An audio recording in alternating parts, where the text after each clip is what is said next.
कई बार लाइफ में ऐसे बहुत सारे काम होते हैं जो हमें समझ में नहीं आता है कि कौन सा काम हमें करना चाहिए या फिर कौन सा काम नहीं करना चाहिए। और खास करके आज सोशल मीडिया के जमाने में लोगों के पास जितनी ज्यादा ऑप्शंस और चॉइसेस हैं, उतनी ही ज्यादा उनके पास डिस्ट्रैक्शंस और कंफ्यूजन्स है। क्योंकि आज लगभग हर एक इंसान सोशल मीडिया पर 4 से 8 घंटे का समय दे रहा है और लोग आपसे आपका पैसा बाद में चाहते हैं, वो आपसे आपका समय पहले चाहते हैं। क्योंकि आप किसी को जितना ज्यादा आप समय दोगे, कुछ समय बाद आप उसको पैसा भी दोगे। और इसलिए आपके लिए बहुत ज्यादा इंपॉर्टेंट है कि आप अपना समय स्पेंड कर रहे हैं या फिर इन्वेस्ट कर रहे हैं। और इसीलिए अगले 2 मिनट में मैं आपको इस वीडियो में 4 Ds ऑफ टाइम मैनेजमेंट के बारे में बताने वाला हूँ कि जिसको इम्प्लीमेंट करने के बाद जहाँ पर आप अपने समय को अनप्रोडक्टिव चीजों में स्पेंड कर रहे थे, अब उसकी जगह अब आप अपने समय को प्रोडक्टिव चीजों में इन्वेस्ट करने लगेंगे। फिर चाहे आप कोई स्टूडेंट हो, बिजनेसमैन हो, वर्किंग प्रोफेशनल हो या फिर जॉब करने वाले हो, आपका दिन शुरू होते ही 4 Ds ऑफ टाइम मैनेजमेंट का पहला डे भी स्टार्ट हो जाता है। जो काम आपके लिए सबसे ज्यादा इंपॉर्टेंट होने के साथ साथ अर्जेंट भी है, उस काम को आपको सबसे पहले करना है। मतलब कि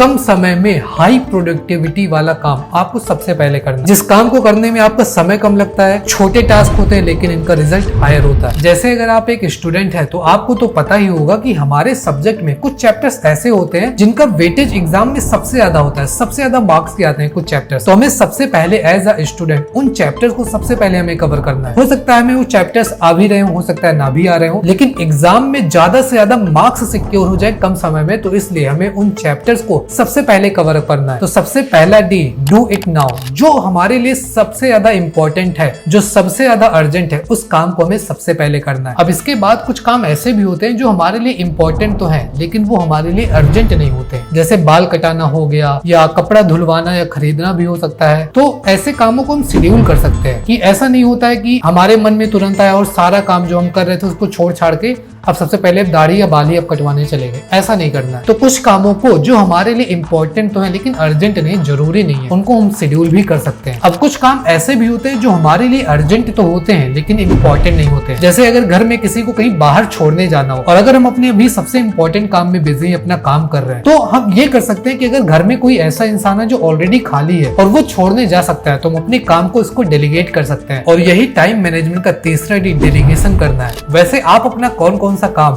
दूसरों को डेलीगेट करते हैं, आप भी अपना इस वीडियो में जरूर कमेंट करें। अब इसके बाद कुछ काम ऐसे भी होते हैं जो हमारे लिए ना तो बहुत ज्यादा इंपॉर्टेंट होते हैं और ना तो हमारे लिए बहुत ज्यादा अर्जेंट होते हैं। ऐसे काम को हमें कोशिश करना है कि धीरे धीरे उसको कम करें और उसके बाद उसको खत्म करें, यानी कि डिलीट करें। जैसे सोशल मीडिया 4 घंटे से भी ज्यादा हर एक एवरेज इंसान सोशल मीडिया पर बिता रहा है। तो अगर हम कोशिश करें तो सोशल मीडिया पर हम धीरे धीरे अपना समय भी कम कर सकते हैं। और फोन कॉल पर कभी कभी हमारी बहुत लॉन्ग डिस्कशन हो जाती है कि घंटों भर बीत जाते हैं, हमें पता ही नहीं चलता। तो उसको भी हम कोशिश कर सकते हैं कि कम समय में ज्यादा से ज्यादा कैसे वो भी इंपॉर्टेंट डिस्कशन कर लें। तो आज की इस वीडियो में आपने सीखा कि कौन सा काम हमें अभी करना चाहिए या फिर कौन सा काम हमें बाद में करना चाहिए, कौन सा काम हमें दूसरों को डेलीगेट करना चाहिए या फिर कौन सा काम हमें कभी नहीं करना चाहिए। तो ये सारी चीजें आपने सीखा और आपको इसमें से कौन सा बेस्ट पार्ट लगा वो वीडियो में आप जरूर अपना कमेंट करें। और अगर आपको लगता है कि ये दूसरों के लिए भी हेल्पफुल हो सकता है तो उनको भी वीडियो जरूर शेयर करें। इस वीडियो को पूरी देखने के लिए आपका बहुत बहुत धन्यवाद।